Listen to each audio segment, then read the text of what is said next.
오늘 우리에게 주시는 하나님의 말씀 봅니다. 요한복음 5장 1절에서 9절까지입니다.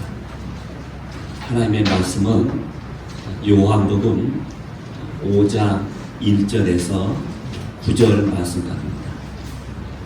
신약성경 149면입니다.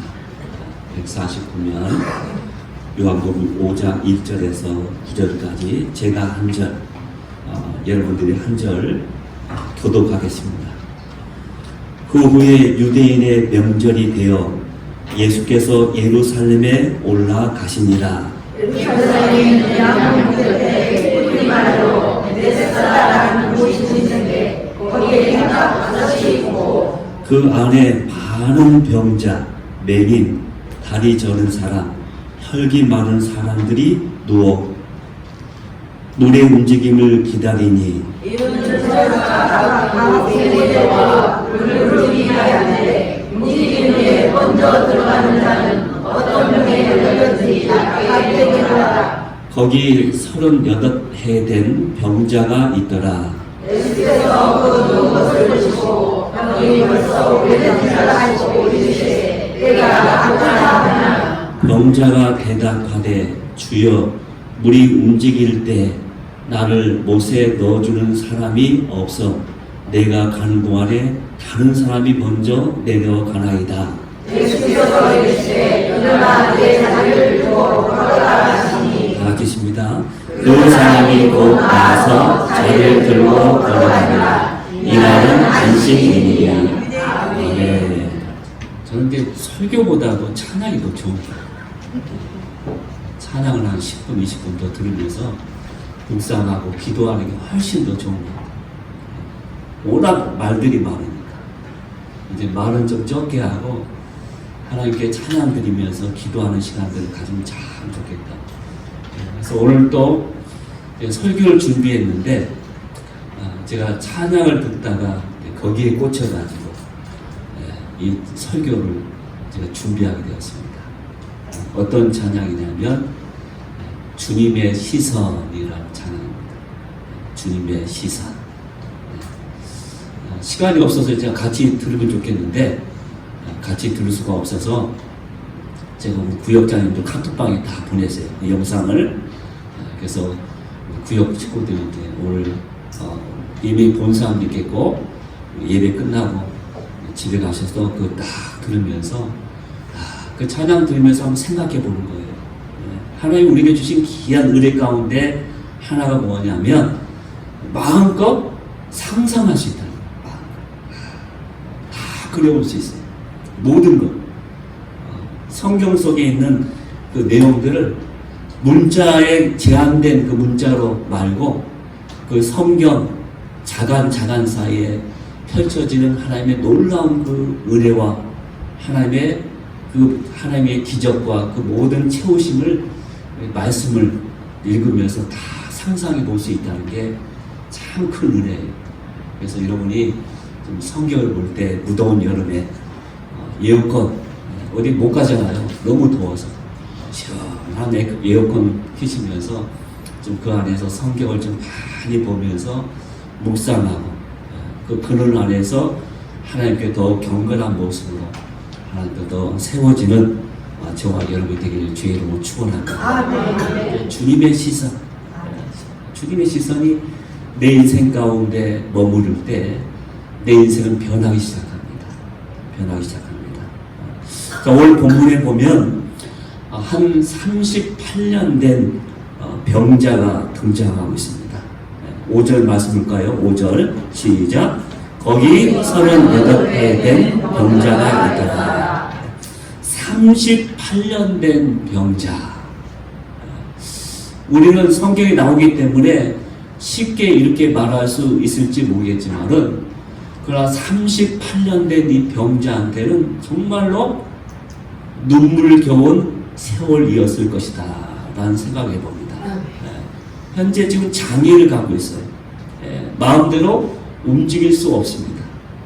그래서 반드시 누군가의 도움을 받아야 하는 그런 장애로 누워 있습니다. 누워 있어요. 몇 년 동안? 38년 동안. 38살이 아닙니다.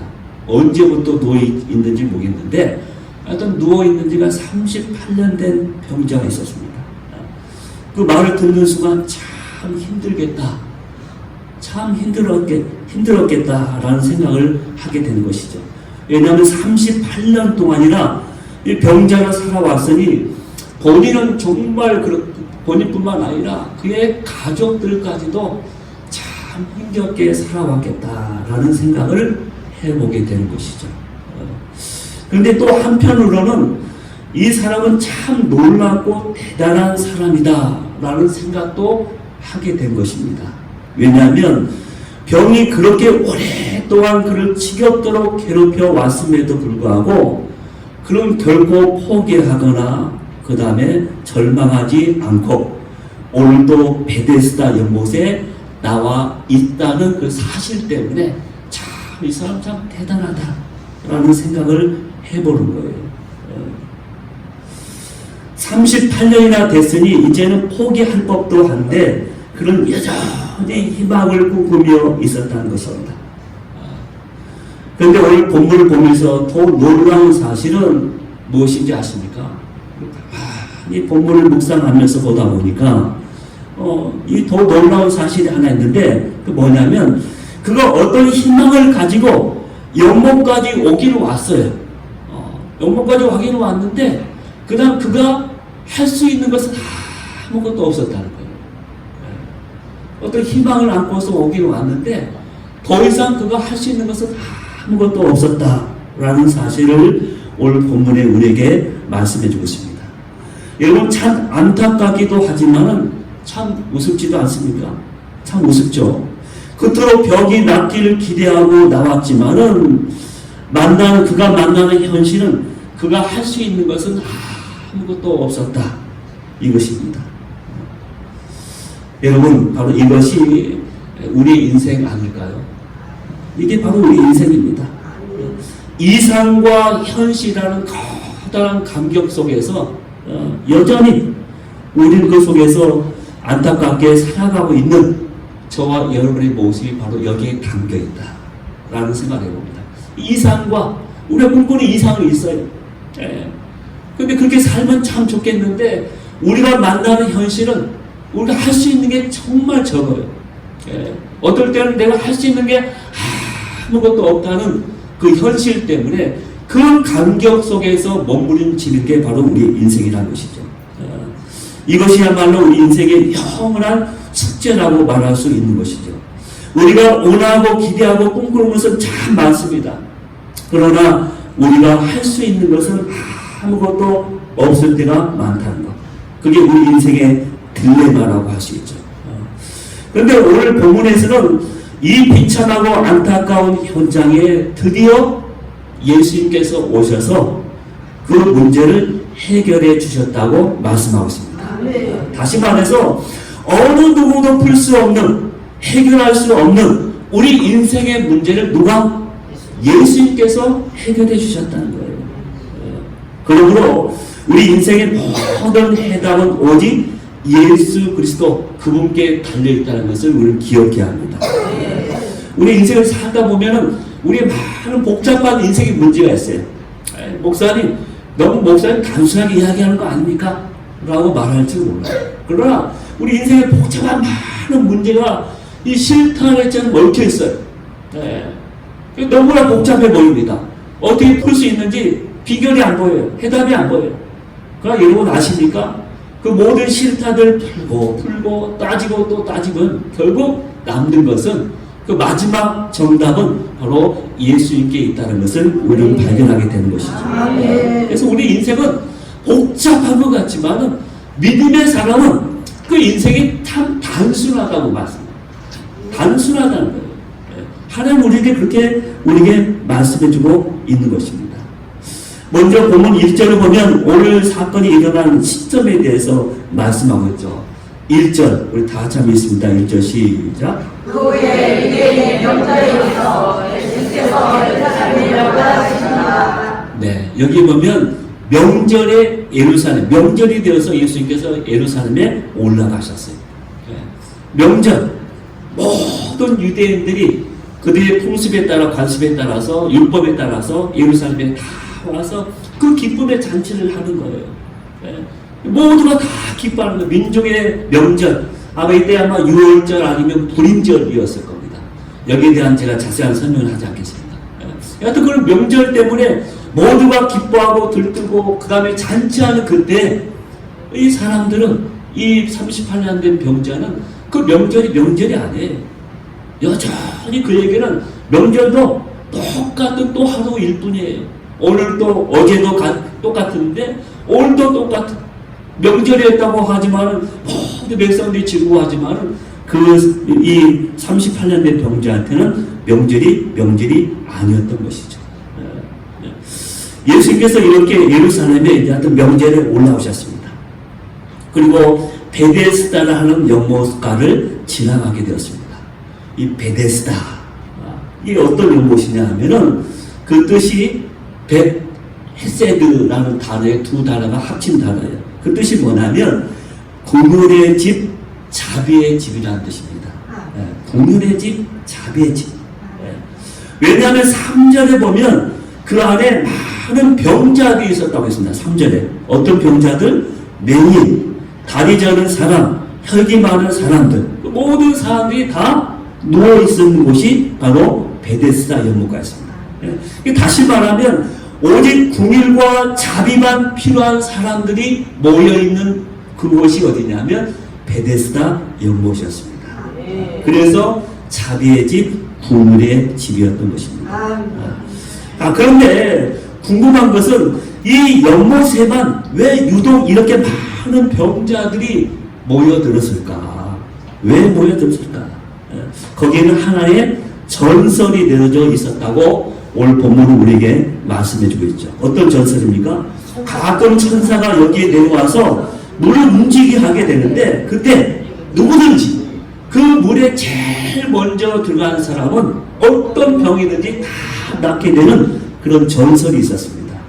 그래서 이 전설 때문에 수많은 병자들이 물이 움직일 때 거기에 더 먼저 들어가려고 하루 종일 그 연못을 쳐다보고 있는 거예요. 막연하게. 그 전설에 따라서 오늘도 내일도 계속해서 연못을 한시도 놓치지 않기 위해서 주목하고 주시하고 있는 사람들이 이 사람들이었습니다. 그런데 예수님께서는 바로 이 비참하고도 안타까운 삶의 현장에 지나가시게 되었다는 거예요. 다시 말해서 예루살렘에 올라오신 예수님께서 맨 먼저 만났던 바로 인생의 현장은 어떤 곳입니까? 바로 선짝순의 논리가 지배하고 있었던 치열한 경쟁의 현장이었다. 여러분 선짝순 해봤죠? 짝짝 1등만 살아남는 거예요.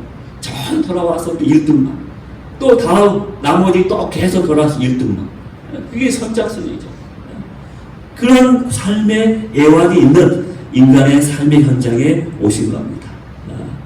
선짝순의 논리가 지배하고 있었죠. 거기에는 천사들에 의해서 궁율이 100%졌는지는 모르겠지만은 천사가 휘저 일으킨 치유의 은사는 언제나 누구와 1등만 차지하게 됐어요. 1등만.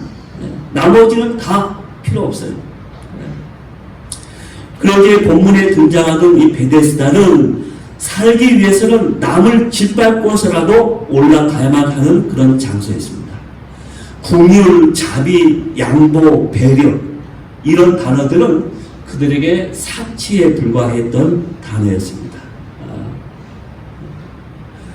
따라서 베데스다는 생존 경쟁에 치열하고도 오직 정글의 법칙만이 통하는 그 이름과 정반대되는 바로 연못이었다라고 말할 수 있는 것이죠.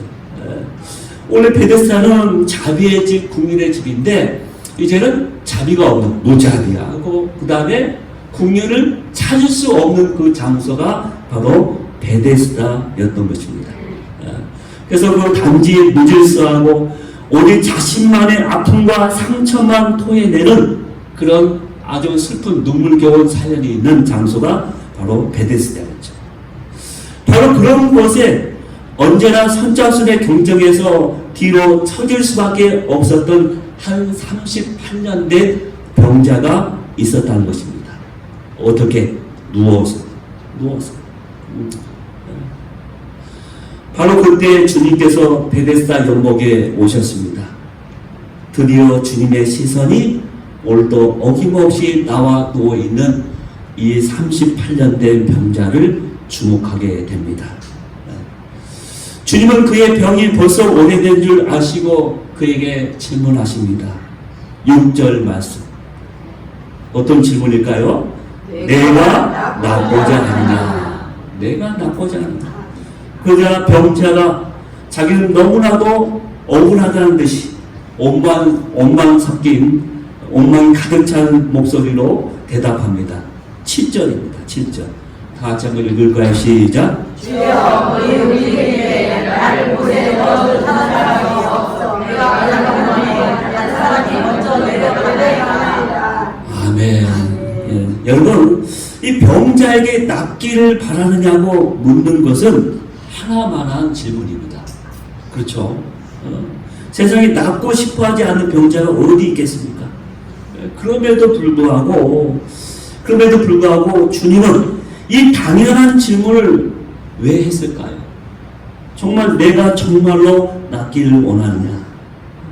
38년이나 자리에 누워 있었던 이 불쌍한 병자에게는 예수님께서 던진 질문치곤 너무나도 단순한 질문 아닐까요? 그러나 여러분, 내가 낫고자 원하느냐 이 질문은 단순한 질문인 것 같지만은 그러나 38년 된 이 병자에게는 꼭 필요한 질문이었고 정말 듣고 싶었던 질문이었다는 것입니다. 그렇죠. 이 병자에게 아무도 관심 없는 병자에게 어느 누가 찾아와서 자기가 가장 원하고 소망하는 것에 대해서 다 부르니까 얼마나 반갑겠습니까? 자, 그렇다면 예수님은 왜 38년 된 병자에게 이런 하지 않아도 될 질문을 했을까요? 거기에는 여러 가지 이유가 있었겠지만은 뭐 여러 가지 많은 생각을 하게 되지만은 거기에는 다음과 같은 이유가 있습니다. 첫째는 아직도 너에게는 포기하지 않고 너의 문제 해결을 위한 간절함이 있느냐라고 물으신 거예요. 너의 문제를 해결하고 싶은 간절함, 그런 절실함이 아직도 있느냐라고 물으신 거예요. 바로 예수님은 바로 이 병자에게 이것을 확인하고 싶어 하셨던 것입니다. 여러분, 성공한 사람들의 여러 특징들이 있는데 그 중에 두 가지를 든다면 무엇일까요? 통계에 의하면 이 성공한 사람들의 여러 가지 그런 특징들이 있어요. 그 중에 두 가지를 말한다면 첫째가 뭐냐면 성공한 사람에게는 분명한 목표의식이 있다. 목표의식. 내가 반드시 성공하겠다라는 분명한 자기의 목표가 있다는 거예요. 목표가 있어야 걸어갈 수 있는 것이죠. 목표가 있어야 배도 떠날 수 있고 비행기도 가는 거예요. 그냥 막 가는 거 아니에요. 항상 목적지가 있어요. 목적지. 우리 인생에는 분명한 목표가 있어요. 우리 인생에 목적이 있어야 한다. 그 다음 또 하나가 뭐냐면 그 성공을 위한 간절함과 절실함이 있어야 합니다. 간절함과 절실함이 성공하기 위해. 그래야 그 사람이 성공할 수 있다는 거예요. 우리가 공부를 하더라도 절실하게 간절하게 하는 사람이 성직에 오르게 되어 있습니다. 우리 일을 하더라도 그냥 간절하게 절실하게 그렇게 해야 뭔가 이룰 수 있는 거예요. 그냥 대충 세상 사람들이 가는 속도만큼 나도 가겠다. 그러면 그 정도밖에 더 이상 변하지 않습니다. 그러나 절실한 그 간절함이 있게 되면 그 인생은 달라지게 되겠죠. 반면에 우리 인생의 성공을 방해하는 제일 무서운 것들이 있는데 똑같이 두 가지만 든다면 무엇일까요? 그 하나는 뭐냐면 바로 익숙함. 너무나 익숙한 것. 그게 우리의 성공을 가로막는데. 우리 주어진 모든 환경이라든가 자기의 상황이라든가 나에게 주어진 것, 또 내가 지금 자리 잡고 있는 자리, 내가 하는 모든 것에 너무나 익숙해져. 이게 당연시 여기는 거죠. 당연시. 내가 화내는 것은 당연한 거야. 내가 욱하는 것은 당연한 거야. 내가 이렇게 하는 것은 당연한 거야. 당연시 여기는 거예요. 그러면서 그냥 그 자기의 삶 가운데 안주하게 됩니다. 안주하게 돼요. 익숙하게 되면. 안주하게 되니까 더 이상 뭔가 성장하고 발전하고 뭔가 해보려는 시도를 아예 하지 않는 것이죠. 아예 안 하는 거예요. 그냥 익숙한 게 그냥 머무는 게 편하고 좋은 거예요. 그냥 나는 하루 이렇게 살아갈래. 그래서 익숙하게 되면 그냥 그런 인생에서 그냥 끝나버립니다. 또 하나가 뭐냐면 바로 패배 의식입니다. 실패 의식. 바로 패배 의식이죠. 한 번이나 두 번 해서 실패하게 되면 그 다음부터는 더 이상 하지 않고 자기 동굴에 숨어버립니다. 다시 말해서 애곡된 자기의 사고에 점령을 당해서, 그렇죠? 애곡된 거예요. 그 사고가 옳은 것이 아니에요. 그 생각이 옳은 것이 아니야. 그런데 한 번, 두 번 하면서 그 삐뚤어진 애곡된 사고, 그 인질 속에 점령당해서 그 다음에 더 이상 그 절망의 늪에서 나오지 않는 거예요. 더 이상 그 절망의 늪에서 헤어나오려고 시도를 하지 않는다는 것이죠. 이것이 바로 성공을 가름하는 것입니다. 여러분, 이 38년 된 병자에게도 어느덧 자신의 상황을 당연시하게 여기는 아마 익숙함과 패배의식이 찾아왔을 거예요. 물론 처음에는 어떤 기대와 설렘으로 베데스다 연못에 갔을 겁니다. 아마 이 38년 된 병자도 그런 전설을 확실히 믿으면서 갔을 거예요. 또 자기가 할 수 있는 최선을 다해서 하나님께 간절하게 부르짖기도 했을 거예요. 그리고 가족들도 처음에는 안타까워하면서 순번을 정해서 다 팔을 걷어붙이고 그를 도와줬을 것입니다. 그러나 그렇게 1년, 2년, 3년, 더 넘어 10년, 20년, 30년 그도 서서히 지쳐갔을 겁니다. 가족들도 이제는 더 이상 그를 찾아오지 않습니다. 결국 38년 된 병자는 이렇게 하다 보니까 이제 혼자 남게 된 거예요. 이때 38년 된 병자에게 찾아온 것은 무엇이겠습니까? 바로 자기의 모든 상황을 그대로 받아들이는 익숙함과 철저한 패배의식이었을 것입니다. 야, 나는 안 돼. 내가 지금 38년 동안 이렇게 해왔는데 이제는 나는 더 이상 안 되는 것 같아. 아마 그런 패배의식이 찾아왔을 거예요. 그런데 여러분, 내 인생의 문제를 풀 사람은 결국 자신이라는 사실을 분명히 깨달아야 합니다. 남이 어떻게 해줘서 뭐가 어떻게 상황이 바뀌어서 안 해요. 자기입니다. 누가 내 대신 감당하거나 해결해 줄 수 있는 것은 결코 아닙니다. 그런데 정말 다행인 것은 이 38년 된 병자는 그것을 알고 있었다는 것이죠. 그래서 자기 인생의 문제를 해결하기 위해서 그런 익숙함과 패배의식을 다 떨쳐버리고 오늘도 이런 어떤 간절함을 가지고서 베데스다 연못에 나와 누워 있었다는 것입니다. 결국 그렇게 하다가 오늘 예수님을 만나게 되었고 지금 예수님은 그에게 그것을 확인하고 있는 것입니다. 내가 낫고자 하느냐? 내가 낫고자 하느냐? 오늘 주님은 저와 예언에게도 똑같은 질문을 하고 계십니다. 내가 낫고자 하느냐? 너의 너무나도 오래된 문제, 아직도 해결하지 못한 그 문제. 이 병자는 38년 됐지만 너는 그 이상, 너는 10년, 20년, 각자 우리의 모든 아직도 해결할 수 없는 그 문제를 정말로 해결하기를 원하느냐? 계속 넘어졌던 너의 인생, 이제는 정말 새롭게 변화하기를 원하느냐? 정말 주님의 그 전능하신 손에 붙잡혀서 쓰임 받기를 원하느냐? 아직도 마음에 들지 않는 너의 자녀들, 믿음에서 떠난 너의 자녀들이 정말 믿음 안에 들어오길 원하느냐? 내 인생의 여러 가지 그 문제를 다 하나 주님은 보시면서 벌써 오랜 줄 아시고 그 모든 것을 다 주께서 아시고 하나하나 우리에게 질문을 해오고 계시다는 것입니다. 자, 정말 내가 낫고자 하느냐?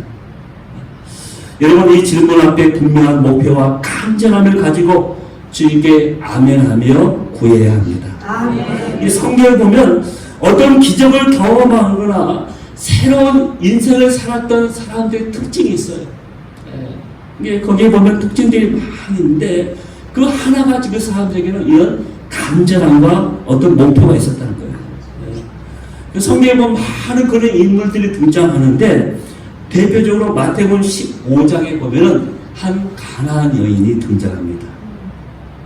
예수님께서 어느 날 제자들과 함께 이방 지역을 지나가고 있었어요. 그때 자신의 문제를 지닌 한 가나안 여인이 갑자기 등장해서 소리치기 시작합니다. 마태복음 15장 22절에 뭐라고 소리칩니까? 다 같이 있습니다. 주 다윗의 자손이여 나를 불쌍히 여기소서 내 딸이 유학하게 지시되었나이다. 네, 이렇게 소리지게 됩니다. 그런데 예수님께서 들은 척도 안 하셔요. 말씀에 보면 침묵하십니다. 오늘 본문 마태복음 15장 본문에 보면 예수님께서 한 말씀도 하지 않았다. 한 말씀도 하지 않았다. 그렇게 많은 사람에게 가르치면서 불쌍히 여기시고 사랑하시고 고쳐주시고 안아주시고 했던 예수님이 한마디도 안 하셨다. 정말 힘든 사정이잖아요. 귀신 들린 자기 딸 때문에 오랫동안 고생해 왔습니다. 그러니까 옆에 함께 가던 제자들이 오히려 와서 청합니다. 예수님 계속 우리 뒤를 따라오면서 소리치는데 좀 어떻게 해주세요. 좀 어떻게 해주셔야겠습니다. 그러다 겨우 한 말씀 하십니다. 그것도 매몰차게 거절의 뜻으로 한 말씀 하시죠. 24절 다시 있습니다. 나는 이스라엘 집에 잃어버린 양 위에는 다른 데로 보내시는 하지 아니하였더라. 너와 상관없다는 거예요. 나는 너한테 갈 마음이 없고 말할 내용도 없다 라는 이야기예요. 여러분 당시 시대적 배경에 생각한다면 이방인 그것도 여자가 유대인 그것도 남자에게 말을 건다는 것은 정말 상상도 할 수 없는 일이었습니다. 근데 이 여인은 너무나 간절한 거예요. 너무나 힘든 거예요. 이 문제를 꼭 해결해야겠다는 그런 결심을 갖고 자기 인생을 걸고서 주님 앞에 나와서 지금 부르치고 소리치고 있는 것입니다. 그런데 주님께서 어찌 이럴 수가 있는 것입니까?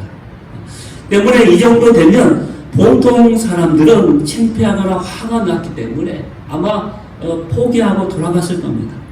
그러나 이 여인은 물러서지 않습니다. 오히려 그 틈을 이용해서 더 예수님 앞에 가까이 와서 이번엔 절하면서 더 간절하게 구하기 시작합니다. 25절 뭐라고 구합니까? 주여 저를 도우소서. 자 이렇게까지 하는데도 예수님은 뭐라고 말씀하십니까? 26절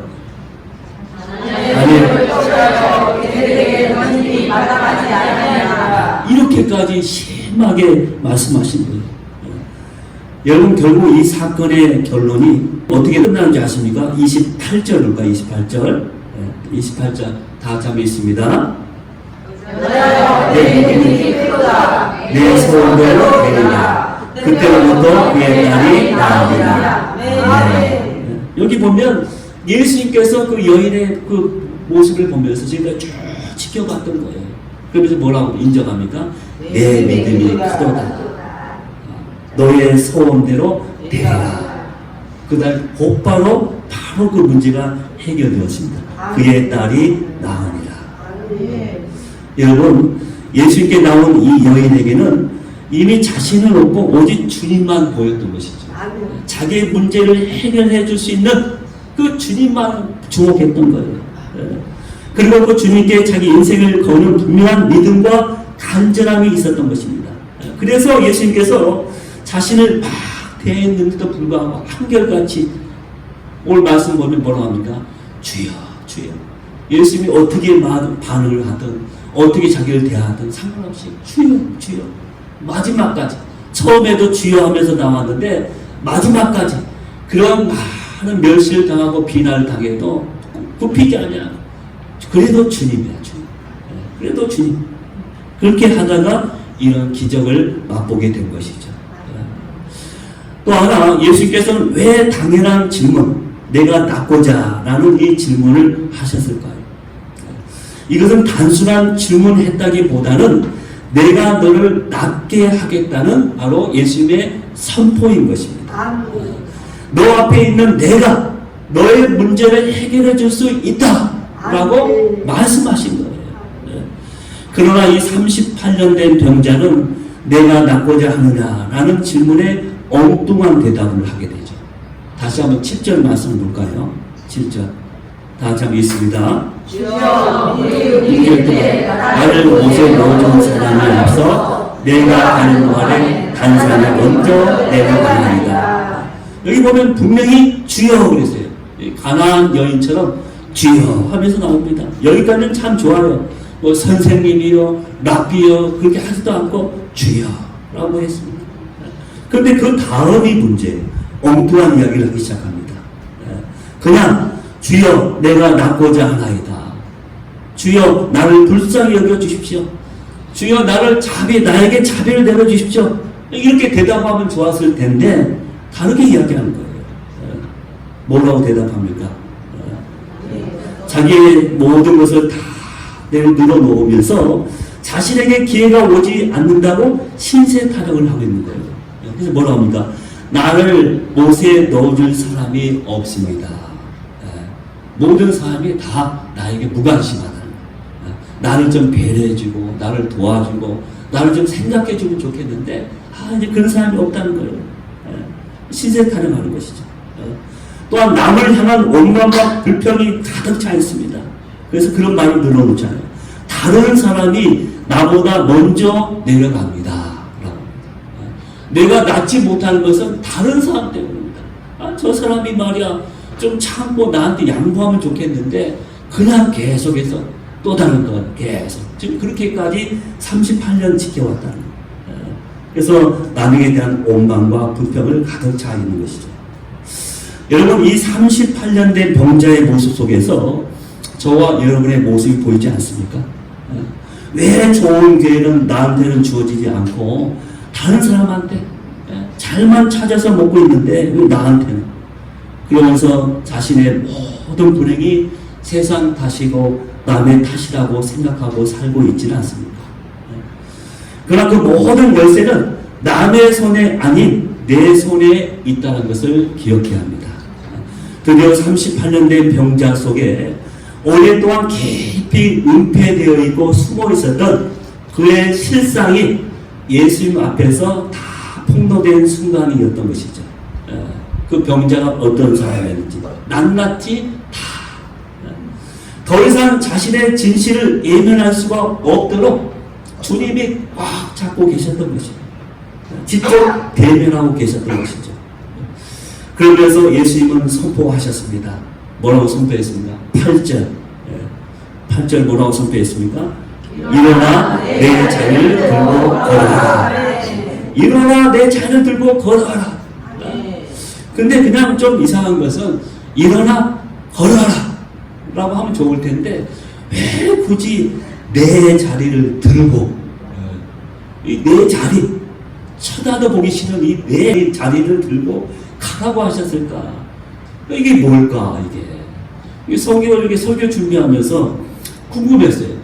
다른 성경 여러 가지 찾아보면 그냥 일어나 걸어라 뛰어라 막 이렇게 하면서 간단하게 말씀하셨는데 아이고 보기도 싫은 38년 동안 정말 그 속에서 얼마나 냄새나고 얼마나 보기 싫겠어요. 생각하기도 더 이상 같이 가고 싶지 않을 거예요.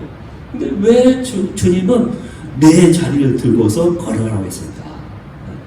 여기서 이 자리는 크라바토스라는 단어인데 짚으로 만든 멍석입니다. 이게 자리가 매트인데 짚으로 그 당시에 만든 멍석이에요. 근데 들고 가라고 했는데 들고라는 단어가 재밌습니다. 들다. 아론이라는 단어인데 아이로의 부정관사 명령량 그 뜻으로 사용되었습니다. 다시 말해서 단 한 번에 완료된 행위를 나타날 때 헬라어에서 이렇게 쓴다는 거예요. 부정과거 명령형으로. 다시 말해서 이제 더 이상 이 병자에게는 자리가 필요 없다라는 뜻이에요. 왜? 그가 안전히 치료받았기 때문에. 그가 잠시 일어났다가 또다시 주저앉고 또 장애가 생길 것 같아서 그런 것이 아니라 이제 더 이상 너의 인생 가운데 이 자리는 필요 없다. 아멘. 내가 너의 문제를 완벽하게 해결해 주었다. 아멘. 언제? 지금. 아멘. 즉각적으로. 지금 너의 모든 것을 다 해결해 주었기 때문에 더 이상 너의 인생 가운데 이 자리는 필요 없으니까 들고서 버리라는 뜻이에요. 아멘. 더 이상. 미련 갖지 말라는 거예요. 그러면서 여기 말씀하게 보니까 일어나라. 여기 한번 했고, 그 다음에 걸어가라 했어요. 걸어가라. 걸어가라. 헬라어로 현재 능동태 명령형. 이 걸어가는데 계속 걸어가는 거예요. 더 이상 주저앉지 말고 뒤돌아보지 않아. 이제 너의 앞을 향해서 계속 걸어가는 의미가 바로 있는 것입니다. 다시 말해서 38년 동안 그 가운데 계속 주저앉고 누워있었던 그 자리, 이제 그곳에서 떠나서 계속 새로운 것을 향하여 내가 너에게 말하는 그 말씀과 또 그 순종하면서 하나님의 그 길을 걸어가는 의미에서 이렇게 말씀하신 거예요. 자, 그러면서 마지막 결론적으로 어떻게 되었다고 말씀하고 있습니까? 9절 말씀. 다 같이 있습니다. 9절 말씀. 다 같이 있습니다. 그 사람이 곧 나와서 자리를 들고 걸어가니라. 아멘. 그 사람이 곧 나와서 자리를 들고 걸어가니라. 아멘. 근데 마지막으로 이 곧이라는 단어의 주목이야. 곧. 오늘 말씀 보면 오늘 본문에도 그렇고 그 이후에 쭉 이 병자의 이야기가 계속 나오거든요. 나오는데 이 병자에 대한 이야기가 참 재밌어요. 이 기적을 만났는데 이 38년 된 병자가 어떤 대단한 믿음이 있거나 그 다음에 예수님을 정확히 알고서 어떤 고백을 했거나 그렇게 해서 기적을 일으킨 게 아니라는 거예요. 대단한 믿음이 있거나 예수님에 대해서 정말 기뻐할 만한 그런 신앙 고백을 해서 마음에 합당해 주님이 기뻐하면서 기적을 일으킨 것이 아니라 오늘 말씀 보면 그런 내용 없어요. 왜냐하면 이 병자는 그 다음에 보니까 이제 안식일 때문에 문제가 생기잖아요. 그래서 유대인들이 막 찾아와가지고 야, 너 걸어 있었던 사람, 너 평생 지금까지 38년 동안 누워 있었던 사람인데 어떻게 지금 걸어 다녀? 막 하거든요. 그러니까 누가 먼저 자기를 낫게 해줬는데 그거 누구냐? 모른다 그랬어요. 예수님인지 몰랐어요. 그 사람들이 막 질문한다. 그만큼 이 사람은 그 예수님에 대한 대단한 믿음이 있거나 예수님을 정확히 알고 고백한 그것도 없어요. 근데 예수님께서 그를 고쳐주셨다는 거예요. 이게 무슨 의미가 있습니까? 자, 우리가 하나님께 나올 때 우리의 믿음이 참 중요하지만은 어떤 하나님의 일을 위해서 반드시 우리의 믿음이 전제 조건은 절대 아니라는 거예요. 자, 다시 말해서 하나님은 하나님이시기 때문에 하나님의 일을 하신다는 거예요. 아멘. 우리의 믿음과 때때로는 상관없이. 물론 우리의 믿음 때문에 우리의 믿음을 보시고 하나님이 축복해 주시고 일을 할 때도 있지만 때로는 우리의 믿음에 상관없이 하나님의 거저 하나님의 하시는 일을 하실 뿐이에요. 아멘. 왜? 하나님의 뜻하신 대로 하나님의 영광을 위해서 일을 하시는 분이시라는 거예요. 그래서 우리가 내 관점에서 내 중심에서 신앙을 보면 안 되고 항상 하나님의 중심으로 하나님의 관점으로 일을 봐야 한다는 거예요. 그게 믿음의 사람이에요.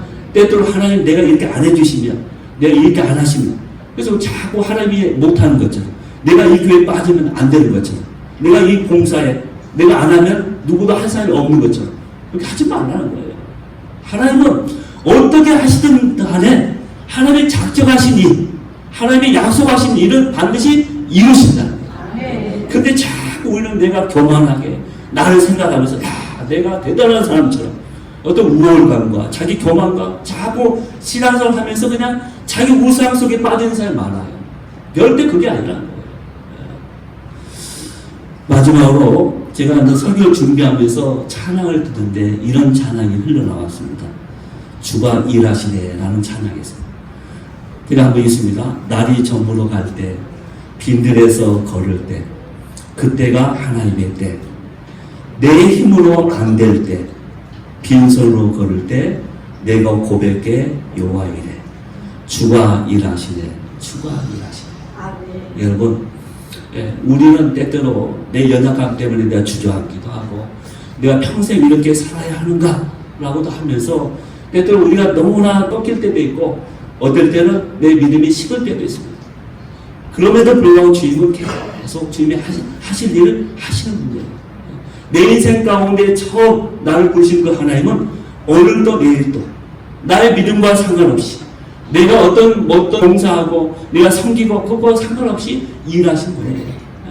그 주님께 시선을 두면서 날마다 내 자신을 보지 아니하고 주님을 바라보면서 날마다 그분의 도우심을 바라보면서 정말 주님께서 나에게 어느 순간에 다 오셔서 내가 낫고자 원하느냐라고 질문했을 때 주님 제가 낫기를 원합니다 라고 고백하며 나갈 수 있는 저와 여러분이 되기를 주의 이름으로 축원합니다.